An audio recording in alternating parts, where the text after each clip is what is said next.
Hello students, अब हम पढ़ने वाले हैं फंक्शनल मैनेजमेंट की कार्यात्मक प्रबंधन की यूनिट 3, जिसके अंतर्गत हम पढ़ेंगे मार्केटिंग मैनेजमेंट क्या होता है, विपणन प्रबंध। तो यह जो वर्ड है मार्केटिंग मैनेजमेंट, देखिए दो शब्दों से मिलकर बना है, विपणन और प्रबंध। तो विपणन शब्द जहाँ पर आ जाता है वहाँ पर मार्केटिंग, और प्रबंध मतलब जहाँ भी हम मैनेजमेंट योजना बनाकर प्रॉपर प्लानिंग कर कर करते हैं तो वह हो जाता है प्रबंध। तो मार्केटिंग मैनेजमेंट मीन्स होता है कि किसी भी प्रोड्यूसर के द्वारा जिसने किसी वस्तु का उत्पादन किया है उसके द्वारा माल को बेचने के लिए जो जो भी प्रक्रिया की जाती है वह सब विपणन प्रबंध में शामिल की जाती है।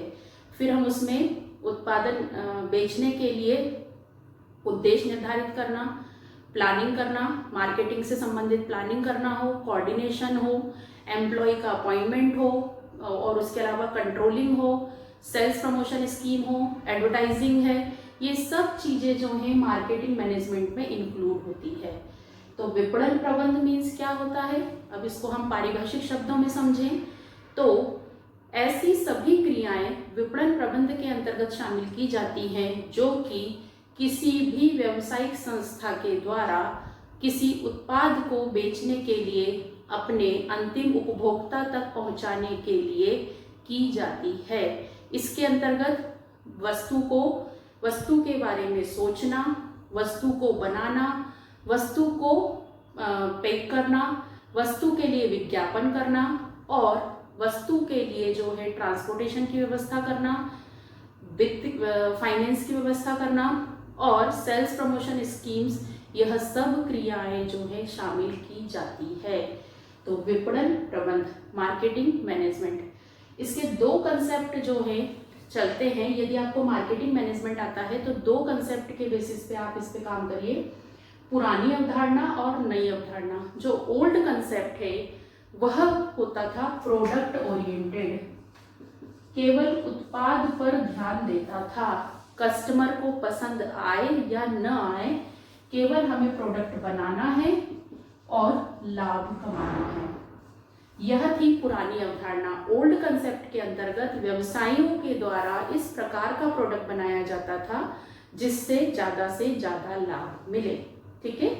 और नई अवधारणा जो है वह किस पर आधारित है, उपभोक्ता पर, कंज्यूमर बेस्ड। इसके अंतर्गत और इसका मेन उद्देश्य क्या है, उपभोक्ता संतुष्टि, कंज्यूमर को सेटिस्फेक्शन होना चाहिए, लाभ कमाना सेकेंडरी पर्पस है।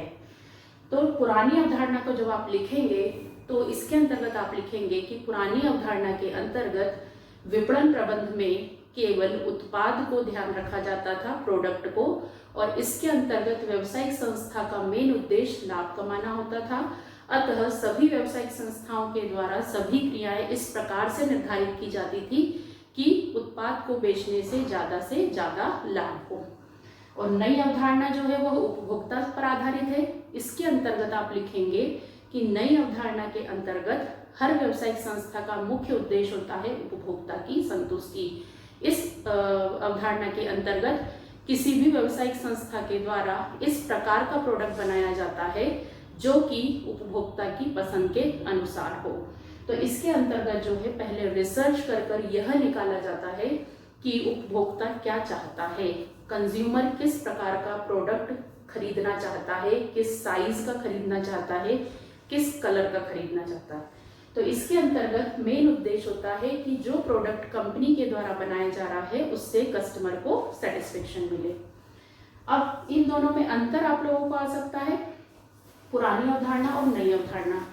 तो इसके अंतर्गत उद्देश्य क्या है, पुरानी बहुत अच्छे से लिख सकते हो, क्या है, लाभ कमाना, और इसके अंतर्गत क्या है, उपभोक्ता की संतुष्टि, ठीक है, कंज्यूमर सेटिस्फेक्शन। ये जो है प्रोडक्ट ओरिएंटेड है, उत्पाद से संबंधित अवधारणा है, और ये उपभोक्ता से संबंधित अवधारणा है, ठीक है। इस पुरानी अवधारणा के अंतर्गत विज्ञापन आदि पर कोई खर्च नहीं किया जाता, बहुत कम। विज्ञापन और विक्रय को बढ़ाने से संबंधित या उपभोक्ता की संतुष्टि के लिए कोई खर्च नहीं किया जाता है, कम खर्च किया जाता है और इसमें अधिक खर्च किया जाता है। इसमें बहुत ज़्यादा एक्सपेंडिचर कंज्यूमर सेटिस्फेक्शन पे किया जाता है। फिर सामाजिक, इसके अंतर्गत केवल क्या देख रहा है, लाभ कमाना, मतलब कस्टमर को पसंद आए नहीं आए उस पर ध्यान नहीं दिया जा रहा है। तो इसके अंतर्गत सामाजिक अवधारणा का ध्यान नहीं रखा जाता है। कस्टमर को सेटिस्फेक्शन मिले नहीं मिले कोई फर्क नहीं है। और नई अवधारणा मॉडर्न कंसेप्ट के अंतर्गत सामाजिक अवधारणा का ध्यान रखकर क्या किया जाता है, कस्टमर के सेटिस्फेक्शन को ज़्यादा से ज़्यादा इंप्रूव किया जाता है। फिर नियोजन व समन्वय, पुरानी अवधारणा के अंतर्गत किसी प्रकार का कोई प्लान नहीं बनाया जाता था, किसी प्रकार की कोई स्टाफिंग नहीं की जाती थी, कोई कोऑर्डिनेशन नहीं रहता था। तो नियोजन और समन्वय जो है क्रियाओं में वह मौजूद नहीं रहता था। और इसमें नई अवधारणा में जो क्रियाएं की जाती हैं उसमें प्रॉपर प्लान बनाया जाता है, ठीक है, योजना बनाई जाती है और समन्वय स्थापित किया जाता है। तो ये है हमारा पुरानी और नई अवधारणा में अंतर। अब आपको नई अवधारणा का यदि महत्व आता है तो जो सामान्यतः विपणन के महत्व होते हैं, क्या महत्व होते हैं, हमने एडवर्टाइजिंग एंड सेल्स वाला जो सब्जेक्ट है उसके अंतर्गत भी पढ़े थे कि क्या होता है, विक्रय में वृद्धि होती है, उपभोक्ता संतुष्ट होता है, ब्रांड नेम जो है वह ब्रांड नेम फेमस होता है, ख्याति बढ़ती है। इसके अलावा जो है क्या होता है, जो सामाजिक क्रियाएं हैं वह बढ़ती है, उपभोक्ता की संतुष्टि होने के कारण मार्केट में रेपुटेशन बहुत अच्छी बनती है और इसके अलावा लाभ में वृद्धि होती है और रिसर्च करने के कारण उपभोक्ता की पसंद की वस्तु बनती है। तो ये नई अवधारणा के महत्व है। अब कार्य, विपणन प्रबंध के क्या कार्य हैं, तो देखो मैंने बताया आपको विपणन प्रबंध के अंतर्गत सब कुछ आता है, प्रोडक्ट को बनाने का विचार से लेके प्रोडक्ट को कस्टमर तक पहुंचाना। तो कौन कौन सी क्रियाएं होंगी इसमें, खरीदना व संग्रहण करना, मतलब हम रॉ मटेरियल कच्ची सामग्री खरीद कर लाएंगे, जो भी प्रोडक्ट हम बना रहे हैं कोई सा भी आप जो है एग्जांपल ले ले तो उसके लिए हमें रॉ मटेरियल लगेगा, कच्ची सामग्री लगेगी, तो वो हम खरीद कर लाएंगे और संग्रहित करेंगे, उसको स्टॉक करके रखेंगे। फिर विक्रय का कार्य इसके अंतर्गत आता है, मार्केटिंग के अंतर्गत शामिल होता है। फिर परिवहन, माल को एक स्थान से दूसरे स्थान तक पहुंचाने के लिए हमें ट्रांसपोर्टेशन, परिवहन की सुविधा लगेगी, चाहे हम रेल ट्रांसपोर्ट के थ्रू पहुंचाएं या ट्रक से पहुंचाएं या छोटी गाड़ियों से पहुंचाएं, तो वो भी इसके अंतर्गत आता है। फिर वित्तीय, जो भी कार्य बिजनेस में किए जाते हैं बिना पैसों के संभव नहीं है, तो वित्त की व्यवस्था करना, बैंकिंग सुविधाओं का उपयोग लेना, वे सभी जो है इसके अंतर्गत आता है। जोखिम को उठाना, कोई भी कंपनी के द्वारा कोई भी प्रोडक्ट बनाया जाता है तो रिस्क रहती है, तो मार्केटिंग मैनेजमेंट का एक मेन फंक्शन है जोखिम को उठाना। बिना जोखिम उठाए कोई भी कंपनी जो है मार्केटिंग मैनेजमेंट नहीं कर सकती है, क्योंकि यदि वह प्रोडक्ट ही नहीं बनाएगी तो बेचेगी क्या। तो इसीलिए जोखिम लेना, और जरूरी नहीं है कि वह जो कस्टमर की रिसर्च कर कर बना रहा है वह सक्सेस हो, तो हर चीज में जोखिम बनी रहती है।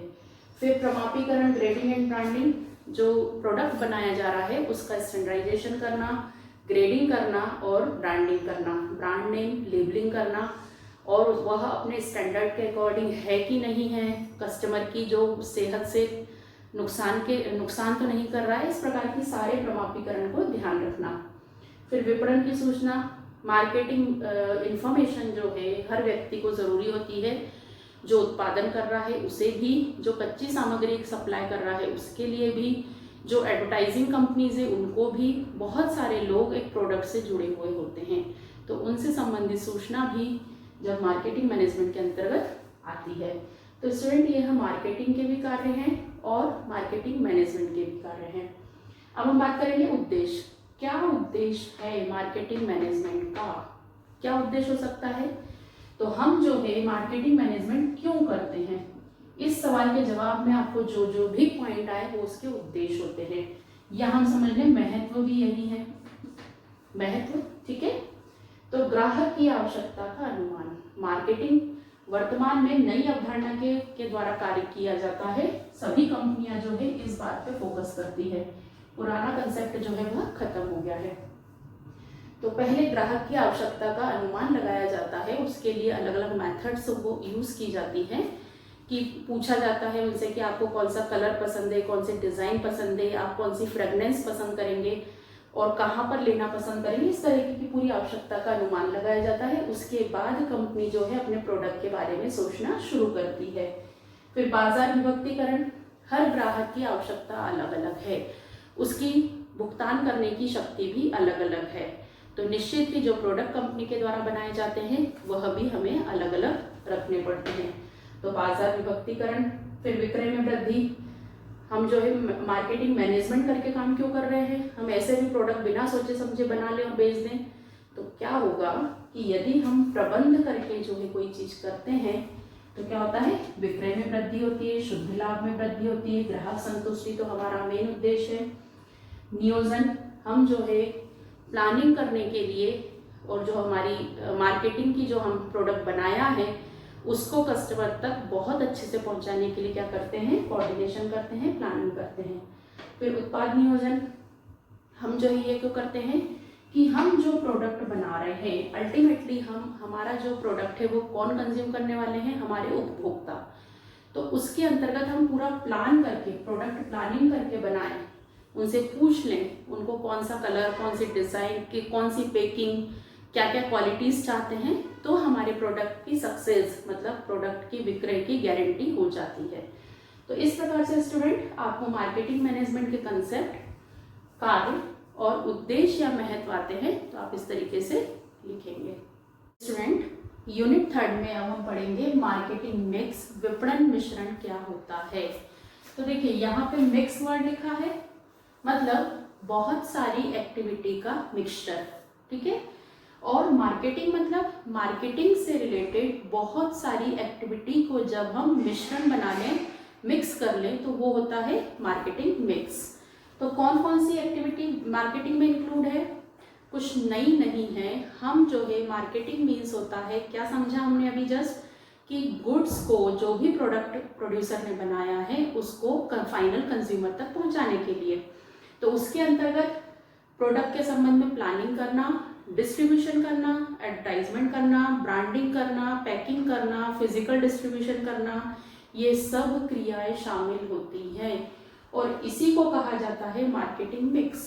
तो विपणन मिश्रण की परिभाषा जब आप लिखेंगे तो कैसे लिखेंगे, तो विपणन मिश्रण के अंतर्गत उन सभी क्रियाओं को शामिल किया जाता है जो कि एक उत्पाद को उपभोक्ता तक पहुंचाने के लिए की जाती है, जिसके अंतर्गत उत्पाद की प्लानिंग करना, उत्पाद को जो है विज्ञापन, भौतिक वितरण, पैसों की व्यवस्था मतलब फाइनेंस, और इसके अलावा ब्रांडिंग, पैकेजिंग, सब कुछ जो है इसके अंतर्गत आता है।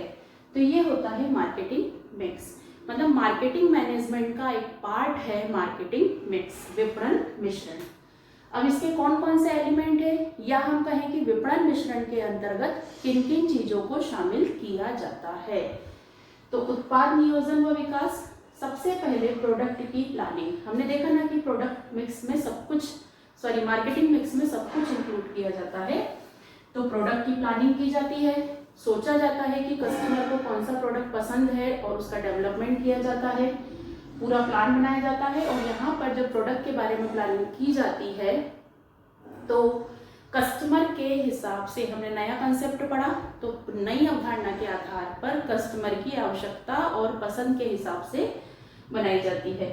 फिर विपणन मिश्रण के अंतर्गत प्रोडक्ट का मूल्य निर्धारण करना भी शामिल होता है कि प्रोडक्ट का प्राइस कितना रखा जाए कि लाभ अधिक से अधिक हो और प्रतियोगिता में जो कंपनी है उसको भी हम फेस कर पाएं और जो कस्टमर है हमारे वह भी खुश रहें। फिर वितरण माध्यिका, हम कौन से माध्यम से हमारे माल को कस्टमर तक पहुंचाएंगे।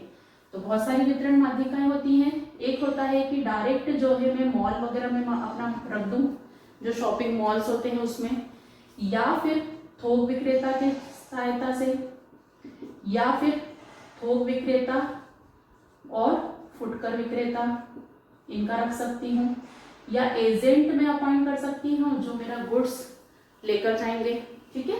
तो कौन सी वितरण माध्यिका में रखने वाली हूँ। फिर विक्रय प्रभाव, जो मेरा गुड्स है, जो भी प्रोडक्ट है उसको बेचना है मुझे, तो उसकी इफेक्टिवनेस क्या रहेगी, कितना परसेंट मेरा प्रॉफिट परसेंटेज रहेगा और मेरा माल कितना बिकेगा, वह भी इसमें शामिल है। विज्ञापन व विक्रय संवर्धन, प्रोडक्ट को कस्टमर तक पहुंचाने के लिए हमें वर्तमान समय में एडवर्टाइजमेंट जो है वह अनिवार्य हो गया है। तो एडवर्टाइजमेंट में करवाऊंगी विज्ञापन। किस माध्यम से विज्ञापन होगा, विज्ञापन के भी बहुत से तरीके हैं जो अभी हम पढ़ेंगे। विक्रय संवर्धन मतलब कि हमें विक्रय को बढ़ाने के लिए बहुत से ऑफर भी कस्टमर को देने होते हैं। उदाहरण के लिए हम गाड़ियों में जनरली 3 सर्विस फ्री मिलती है, या गारंटी और वारंटी, ये सब विक्रय संवर्धन प्रक्रिया में आती है, या डिस्काउंट प्रोवाइड करना, बट्टा देना, या फिर जो है फ्री कूपन्स देना। मॉल्स में जो जनरली चलता है फ्री कूपन्स प्रोवाइड किए जाते हैं कि आप इतने रुपए पर इतने रुपए की शॉपिंग और कर सकते हैं। तो ये सब विक्रय संवर्धन क्रियाएं कहलाती हैं, जिसमें कस्टमर को ज़्यादा से ज़्यादा गुड्स खरीदने के लिए प्रोत्साहित किया जाता है। फिर भौतिक वितरण, भौतिक वितरण मतलब माल को कस्टमर तक पहुंचाना, तो वह भी इसमें शामिल होगा कि हम किस माध्यम से वितरण वाहिका, कौन सा चैनल यूज करेंगे और माल को डिस्ट्रीब्यूट कराना, तो वह भी इसमें आता है। पैकिंग भी जो है इसके अंतर्गत आता है कि गुड्स की पैकिंग हम किस तरीके से रखेंगे, क्योंकि पैकिंग के कारण भी गुड्स कभी कभी जो है रिजेक्ट और एक्सेप्ट होता है। जैसे सिंगल फैमिलीज हो गई हैं, तो यदि जो है कोई क्वांटिटी, कोई भी सामान यदि केवल 1 किलो में अवेलेबल हो तो वह प्रोडक्ट नहीं बिक पाएगा। सिंगल फैमिलीज को इतनी ज़्यादा रिक्वायरमेंट नहीं रहती है। तो पैकिंग किस टाइप की रखनी है। फिर लुक, पैकिंग का लुक अट्रैक्टिव होना चाहिए और इजीली हैंडेबल होना चाहिए, कि उसे जो है इजीली और रीयूजेबल है नहीं है, तो ये सारी चीज़ें पैकिंग भी इसमें शामिल है। फिर मार्केटिंग रिसर्च, मोस्ट इम्पॉर्टेंट। मैंने बताया आपको कि नई अवधारणा के अंतर्गत उपभोक्ता की संतुष्टि का ध्यान रखा जाता है और इवन माल बनने के बाद भी रिसर्च करवाई जाती है, अनुसंधान करवाया जाता है कि जो प्रोडक्ट हमने बनाया है वह आपकी इच्छा के अनुसार, आपकी पसंद के अनुसार का है या नहीं है। तो वर्तमान समय में मार्केटिंग के अंतर्गत पहली शुरुआत यहीं से होती है कि कस्टमर क्या चाहता है और कस्टमर को वह चीज मिली या नहीं मिली। तो ये सभी चीजें जो हैं वह अनुसंधान से जुड़ी हुई हैं। तो ये है विपणन। और भी इसमें आ सकते हैं, जैसे ब्रांडिंग करना, लेबलिंग करना, जो प्रोडक्ट हमारा रहता है उस पर लेबल लगा हुआ रहता है। फूड आइटम्स पे कंपलसरी है, कॉस्मेटिक आइटम पे लेबल है लगा रहता है, जिसमें कंपनी का नाम, उसके यूज करने के तरीके और सब कुछ लिखा रहता है, तो वो लेबलिंग करना। फिर प्रमाणीकरण, ब्रांडिंग, ग्रेडिंग करना। तो ये सब चीजें जो हैं, बहुत सारी चीजें पूरी मार्केटिंग मिक्स में इंक्लूड होती है। तो एक आईएमपी क्वेश्चन है आपका। इसके बाद जो है विज्ञापन प्रबंध, एडवर्टाइजमेंट मैनेजमेंट। विज्ञापन प्रबंध, विज्ञापन प्रबंध मतलब कंपनी ने अपना प्रोडक्ट बना लिया है, अब उसे इसको क्या करना है, मार्केट में उतारना है। मार्केट में उतारना है मतलब लॉन्च करना है। तो नेचुरली पहली बार यदि आप प्रोडक्ट बना रहे हैं और कस्टमर तक पहुंचाना है तो आपको विज्ञापन का सहारा लेना होगा। तो अब विज्ञापन प्रबंध करना है आपको। तो देखिए प्रबंध शब्द जुड़ गया यहाँ पर। तो प्रबंध शब्द जहाँ भी जुड़ जाएगा वहाँ पे हम पूरा कार्य योजना बनाकर करेंगे, समन्वय करेंगे, नियंत्रण करेंगे, सब कुछ होगा। तो विज्ञापन प्रबंध के अंतर्गत इसकी पारिभाषिक परिभाषा जब आप लिखेंगे तो विज्ञापन प्रबंध से आशय ऐसे प्रबंध से है जिसके अंतर्गत किसी संस्था के द्वारा बनाए गए अपने प्रोडक्ट, उत्पाद के लिए विज्ञापन से संबंधित सभी निर्णय लिए जाते हैं, वह शामिल होता है। ठीक है। अब इसके उद्देश्य या कार्य क्या है, क्या ऑब्जेक्टिव है, क्या फंक्शन है। तो इसके अंतर्गत जो है सबसे पहले विज्ञापन का उद्देश्य निर्धारित किया जाता है कि इसका क्या ऑब्जेक्टिव है। विज्ञापन के अलग अलग उद्देश्य हो सकते हैं। एक उद्देश्य होता है नए उत्पाद को कस्टमर तक पहुंचाना। दूसरा हो सकता है हमारा प्रोडक्ट ऑलरेडी मार्केट में है, उसकी विक्रय नहीं हो रहा है, उसको बढ़ावा देना। तीसरा हो सकता है आपका कि कॉम्पिटिटर जो है बहुत बढ़ गए हैं तो उनके अगेंस्ट हमको विज्ञापन करना है। चौथा हो सकता है कि कस्टमर को बार बार याद दिलवाना है कि हमारा प्रोडक्ट मार्केट में है। तो बहुत सारे उद्देश्य हो सकते हैं, तो वो निर्धारित करना। फिर विज्ञापन की नीति निर्धारित करना। हम जो है हायर अथॉरिटी जो है विज्ञापन के संबंध में पूरी नीति निर्धारित करेगी, पूरा प्लान बनाएगी कि किस प्रकार से हमें कितना खर्च करना है, फिर उसके अलावा जो है किस प्रकार का विज्ञापन करना है, तो पूरा नीति निर्धारण का कार्य जो है किया जाएगा। बजट, कितने रुपए का विज्ञापन का, मोस्ट इम्पॉर्टेंट, क्योंकि आप 10,000 रुपये खर्च कर रहे हो कि 10 लाख रुपए खर्च कर रहे हो या 1,000 रुपये, 1,000 रुपये खर्च कर रहे हो तो पंपलेट छप जाते हैं, न्यूज़पेपर के साथ बांट दीजिए। 10,000 रुपये खर्च कर रहे हो तो मोबाइल पे विज्ञापन हो जाए। 1 लाख रुपए खर्च कर रहे हो, 10 लाख रुपए खर्च कर रहे हो तो टीवी ऐड बन जाए। तो डिपेंड ऑन योर बजट कि हम जो है किस टाइप का बजट बनाने, तो सब कुछ कोऑर्डिनेशन में। नियंत्रण प्रणाली कैसी रहेगी? विज्ञापन में केवल प्लान बना लेना ही काफी नहीं होता है, उस जो बनाया है उस पर नियंत्रण रखना भी जरूरी है। नियंत्रण क्यों? जैसे हमने बजट सोचा 10,000 रुपये, यदि हमने नियंत्रण नहीं रखा तो क्या हो जाएगा? ओवर बजट हो जाएगा, होता है जनरली। तो नियंत्रण रखना, जितनी भी नीतियां हम बना रहे हैं उस पर नियंत्रण रखना बहुत आवश्यक है। फिर विज्ञापन माध्यम का निर्धारण। वर्तमान समय में विज्ञापन के लिए बहुत से माध्यम उपलब्ध हैं।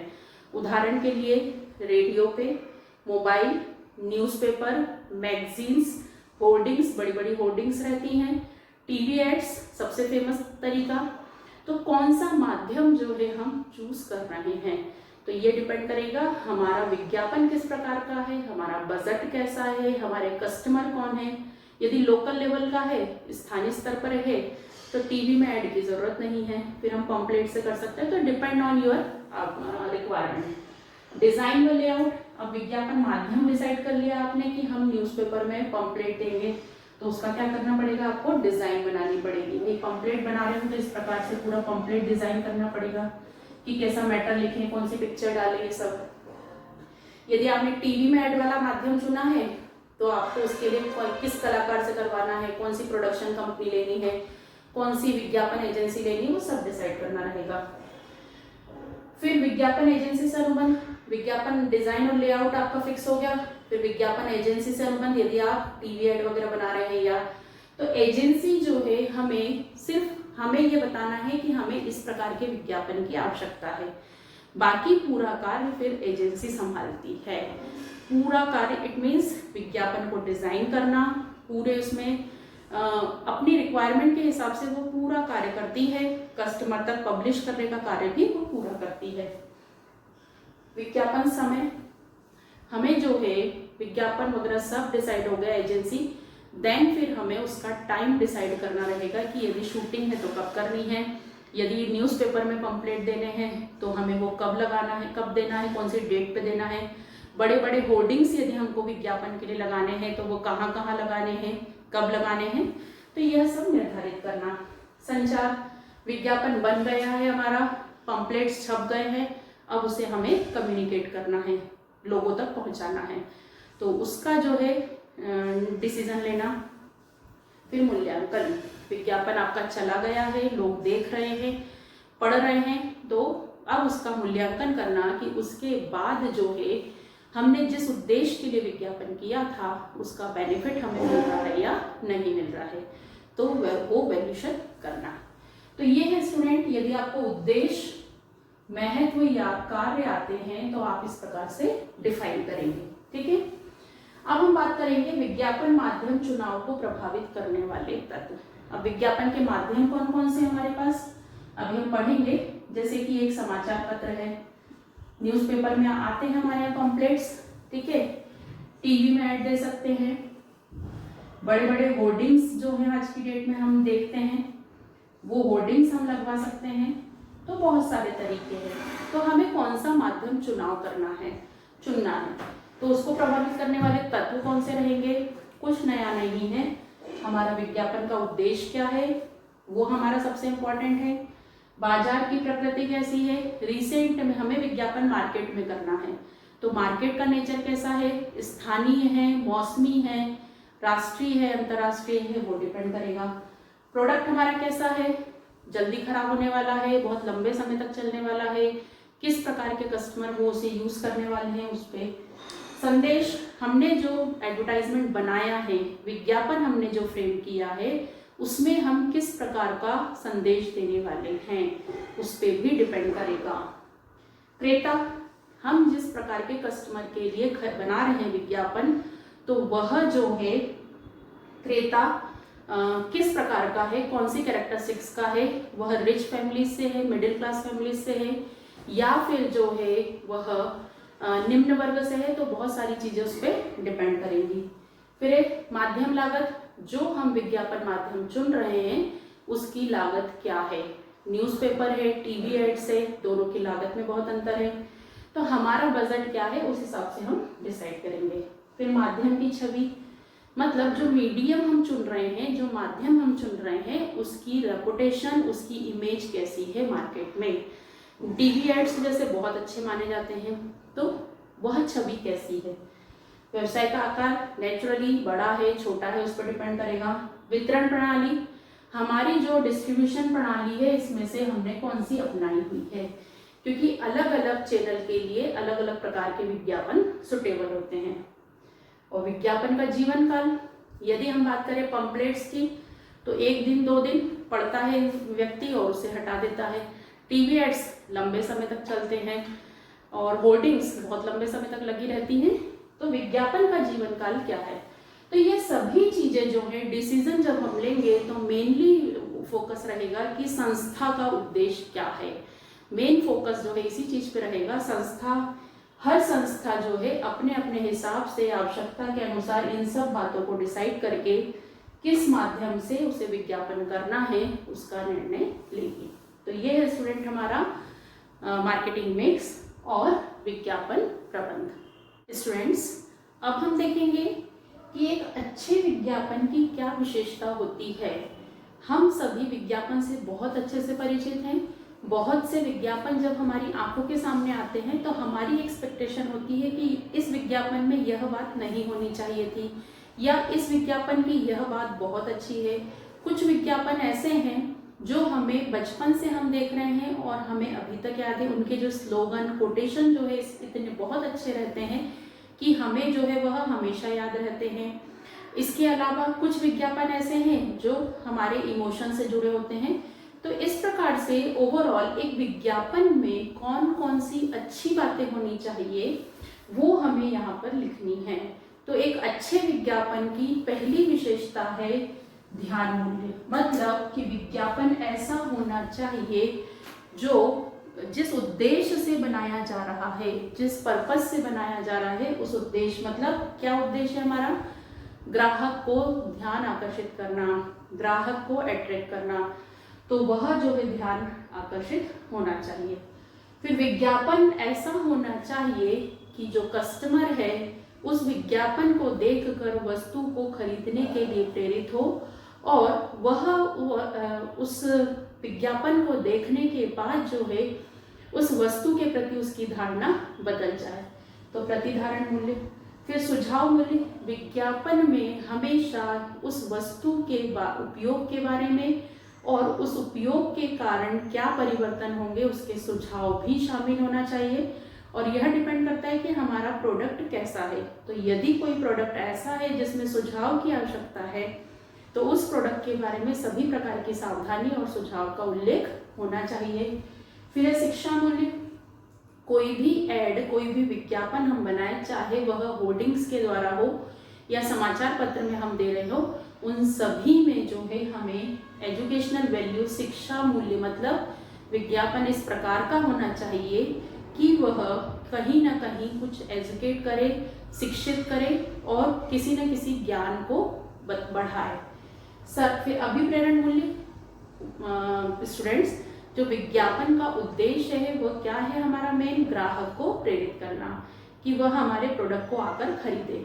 तो वह जो है विज्ञापन छोटा हो, बड़ा हो, न्यूज़पेपर में हो या कैसा भी हो, तो वह इतना अट्रैक्टिव होना चाहिए, उसकी कलर, डिजाइन, साइज सब इस प्रकार का होना चाहिए कि वह ग्राहक को मोटिवेट करे, अभिप्रेरित करे और बाजार तक खींचकर लाए या दुकान पर जाकर ग्राहक मांगे कि मुझे वह प्रोडक्ट दिखाइए।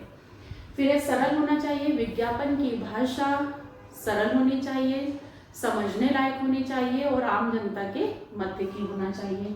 लोचपूर्ण विज्ञापन नीति इस प्रकार का होना चाहिए कि समय और परिस्थिति को देखकर, जैसे कोरोना महामारी आई तो बहुत सारी चीजें जो है बदल गई, तो उस परिस्थिति के अनुसार चेंज कर सकें, उतना स्पेस जो है होना चाहिए।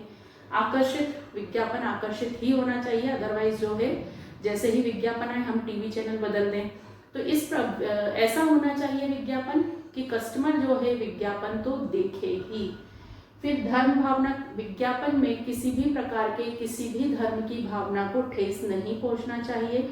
सभी धर्मों की अपनी अपनी वैल्यूज हैं, संस्कृति है, तो विज्ञापन में किसी भी प्रकार से किसी भी धर्म को ठेस पहुंचाने वाला नहीं होना चाहिए। मानव भावना को ठेस नहीं, विज्ञापन ऐसा होना चाहिए जिसमें जो ह्यूमन बींग्स की फीलिंग्स हैं, भावना है, किसी भी प्रकार की भावना हो, चाहे गुस्से की हो, चाहे प्यार की हो, दोस्ती की हो, किसी भी प्रकार की भावना हो, वह विज्ञापन ऐसा होना चाहिए कि किसी भी भावना को ठेस न पहुंचे। इसके साथ ही विज्ञापन जो है वह स्त्री चरित्र को वल्गरिटी दिखाने का नहीं होना चाहिए, और किसी भी प्रकार की जो है उसकी भाषा, उसका प्रदर्शन जो है किसी भी भावना को ठेस पहुंचाए, ऐसा नहीं होना चाहिए। तो ये है हमारा अच्छे विज्ञापन की विशेषताएं। विज्ञापन के माध्यम कौन कौन से हैं? यह स्टूडेंट बहुत जनरल चीज है, हम रोज विज्ञापन देखते हैं, न्यूज़पेपर के साथ मैगजीन्स में आते हैं, फिल्म हम देखते हैं उसके बीच में विज्ञापन आते हैं, हम कोई टीवी सीरियल देखते हैं उसके बीच में विज्ञापन आते हैं।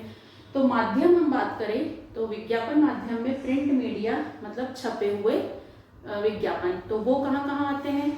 समाचार पत्र में पंपलेट्स के तौर पे आते हैं, स्कूल का हो, वैकेंसीज हो, कोई नई डॉक्टर्स की विजिट्स हो, या इसके अलावा कोई नया प्रोडक्ट हो, नई शॉप खुल रही हो, तो जनरली ऐसे विज्ञापन जो है न्यूज़पेपर में पंपलेट के साथ आते हैं। इसके अलावा बहुत सारे विज्ञापन न्यूज़पेपर में भी छपते हैं। लोकल न्यूज़पेपर जितने रहते हैं वह विज्ञापनों से भरा रहता है। मैगजीन्स जितनी रहती हैं, कोई सी भी मैगजीन्स हम ले लें, सभी में विज्ञापन जरूर होता है। फिर टेलीविजन, टीवी पे विज्ञापन का माध्यम है। रेडियो जो है पुराना हो गया है, लेकिन इसके बावजूद जो है रेडियो पे भी ऐड आते हैं। आउटडोर सोर्स में जो है जहाँ बाहर निकलते हैं हम तो हमें विज्ञापन दिखते हैं, तो उसमें जो है पोस्टर्स लगे रहते हैं दीवारों पे, पेंटेड दीवार को पेंट करके विज्ञापन किए जाते हैं। बड़े बड़े होर्डिंग्स जो हैं वो लगाए जाते हैं चौराहे पे, स्क्वायर पे या ट्रैफिक सिग्नल के वहां पर, और ये सब काय में आएंगे? आउटडोर में आएंगे। और एक है प्रत्यक्ष मेल, ये वर्तमान समय में मैसेजेस आते हैं हमारे पास या मेल आती है डायरेक्ट, जिसमें वह अपनी कंपनी के बारे में, अपने प्रोडक्ट के बारे में बताते हैं। तो स्टूडेंट आपको आ सकता है कि विज्ञापन माध्यम कौन कौन से होते हैं, उसके लाभ और दोष बताइए। तो हो सकता है कि ये डायरेक्ट मेल वाला, प्रत्यक्ष मेल के अंतर्गत कस्टमर ग्राहक की मेल आईडी पता कर ली जाती है और कंपनी के द्वारा जो है सभी कस्टमर को त्योहारों पे या कोई डिस्काउंट ऑफर चल रहा है उस समय में मेल की जाती है। इसके लाभ और दोष आ सकते हैं, इसके लाभ और दोष आ सकते हैं। तो सभी के लाभ जो है जनरली एक जैसे होते हैं कि इससे विज्ञापन करने से क्या होता है, समाचार पत्र हर घर में जाता है, तो हर कस्टमर के पास पहुंच जाता है। तो क्या होता है, पहली तो लागत में कमी आती है, इफेक्टिव रहता है, और यदि इसके दोष की बात करूं तो इसकी समयावधि बहुत कम होती है, वेस्टेज है। तो इस प्रकार से आपको हर किसी के जो है इसमें से लाभ या दोष आ सकते हैं। अब हम बात करेंगे विक्रय संवर्धन। देखिए नाम से ही क्लियर है, सेल्स प्रमोशन, विक्रय को बढ़ाने वाली एक्टिविटी। ऐसी सभी क्रियाएं जो विक्रय को प्रभावशाली बनाती हैं, विक्रय की मात्रा में वृद्धि करती हैं, वे सभी विक्रय संवर्धन क्रियाएं कहलाती हैं। ऐसी क्रियाएं जिसके कारण कस्टमर 10 रुपए का सामान खरीद रहा है, अब 100 रुपए का सामान खरीदेगा, ऐसी प्रेरणा उसे मिलती है। तो उन सभी क्रियाओं को हम शामिल करते हैं किसमें? विक्रय संवर्धन क्रियाओं में, विक्रय को बढ़ाने वाली क्रियाएं। अब विक्रय को बढ़ाने के लिए कंपनी क्या क्या तरीके अपनाती है, हम इन सब से भी परिचित हैं। जैसे नमूने का वितरण, फ्री सैंपल जो है, हम कोई प्रोडक्ट है जैसे कॉस्मेटिक आइटम में फ्री सैंपल्स जो दिए जाते हैं, शैम्पू के पाउच, तो ये फ्री सैंपल का वितरण करके कस्टमर जब उसे उपयोग करता है तो उसे समझ में आता है कि पूरा प्रोडक्ट जो है वह अच्छा है। तो फ्री सैंपल का वितरण करके कंपनी क्या करती है, विक्रय संवर्धन का प्रयास करती है। मूल्य में कमी, प्राइस ऑफ 60% ऑफ, 50% ऑफ। तो इस प्राइस पॉलिसी को देखकर, इस मूल्य नीति को देखकर कस्टमर क्या होता है, अट्रैक्ट होता है, वह 2 सामान की जगह 10 सामान खरीदने का सोचता है। फिर उत्पाद का डिस्प्ले करना, प्रसारण मतलब डिस्प्ले करना। तो डिस्प्ले में यदि कोई सामान रखा हुआ है तो वह भी कस्टमर को अट्रैक्ट करता है, और उसके कारण भी जो है कस्टमर क्या होता है, दुकान में एंटर करता है और सामान को देखने की चेष्टा करता है। वो सामान देखेगा तो खरीदने के बारे में भी सोचना शुरू करता है। तो डिस्प्ले करना प्रोडक्ट का, जनरली क्लॉथ जो रहता है या ज्वेलरी जो रहती है, उस टाइप के आइटम्स जो है वो डिस्प्ले से ज़्यादा होते हैं। मेले व प्रदर्शनी, एग्जीबिशंस लगाना, मेले में जो है शो ऑफ करना, तो इस प्रकार का उपयोग करके भी जो है विक्रय संवर्धन की क्रिया की जाती। प्रत्यक्ष मेल, ये हमने देखा था विज्ञापन का माध्यम है। इसके अंतर्गत कंपनी कस्टमर की मेल आईडी जो है लेकर उसमें कस्टमर को मेल करती है। हर फेस्टिवल पे, हर ऐसे ओकेजन्स पे मेल करती है जिसमें वह अपनी स्कीम्स के बारे में कस्टमर को बताती है। फिर है प्रीमियम प्रोवाइड करना, मतलब प्रीमियम इट मीन्स कि एक के साथ एक फ्री। यदि आप इतने रुपए का जो है सामान लेंगे तो आपको इतने रुपए का सामान जो है फ्री मिलेगा। इस प्रकार से प्रीमियम ऑफर करती है। उपहार देना, फ्री में उपहार देना, जैसे कि इतने रुपए का सामान आप खरीदेंगे तो आपको मिक्सी का सेट फ्री में दिया जाएगा, या आप 10,000 रुपए का सामान खरीदेंगे तो आपको 5,000 रुपए और फ्री में खरीद सकते हैं सामान। इस प्रकार के ऑफर, उपहार। फिर क्विज कॉन्टेस्ट करवा सकती है, प्रश्न मंच ऑर्गेनाइज करवा सकती है। जो विनर है उनको अपनी कंपनी का प्रोडक्ट जो है वह दे सकती है। तो ये है स्टूडेंट विक्रय संवर्धन की क्रियाएं। अब सबसे बड़ी बात है, सभी में आपको महत्व आ सकते हैं।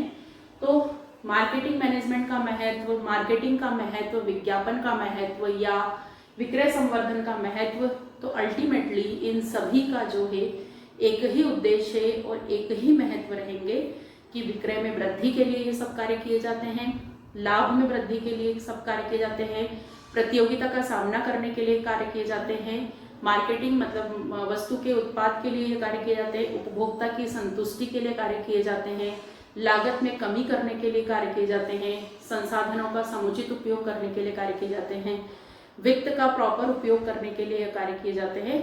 तो इस प्रकार से अल्टीमेटली उद्देश्य हमारा ग्राहक की संतुष्टि और विक्रय को बढ़ाना है। तो किसी के भी महत्व आए तो इस तरीके से आप कॉमन पॉइंट याद करके इसको कर सकते हैं। तो ये है स्टूडेंट हमारी यूनिट 3, ठीक है।